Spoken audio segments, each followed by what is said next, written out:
കേരളത്തിൽ വൈൻ ഉൽപ്പാദിപ്പിക്കാൻ സർക്കാർ തീരുമാനമെടുക്കാൻ പോകുന്നു. കൃഷി വകുപ്പിന്റെ നേതൃത്വത്തിൽ അങ്ങനെ ഒരു പ്രപ്പോസൽ വെച്ചു. അത് സർക്കാർ കൂടി പച്ചക്കോട് കാണിച്ചു കഴിഞ്ഞാൽ ഇനിയിപ്പോ കേരള വൈൻ വരാൻ പോവുകയാണ്.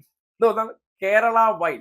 ആ കേരള വൈനിനെ സംബന്ധിച്ച് ലൈവ് റിപ്പോർട്ടിങ്ങിന്റെ ആവേശത്തിന്റെ ഇടയിൽ ആ പ്രമുഖ മാപ്ര പറഞ്ഞൊരു വാചകമുണ്ട്, ഒന്ന് കേട്ടെ. വരുമാനം വർദ്ധിപ്പിക്കാൻ വേണ്ടിയുള്ള ചർച്ചയിൽ പ്രധാനമായി വരുന്നത് മദ്യം തന്നെയാണ് എന്നുള്ളതാണ് ഇതിൽ ഏറ്റവും പ്രധാനപ്പെട്ട കാര്യവും. സുജയ, ഇതിൽ ഒരു സർക്കാർ തീരുമാനം വന്നാൽ സർക്കാർ ലേബലിൽ കേരള കെ വൈൻ എന്നൊക്കെ പേരിലുള്ളത് വരാനുള്ള സാധ്യതയാണ് കാണുന്നത്. എന്റെയും കൂടെ കിളി പോയൊരു വാചകമാണ്.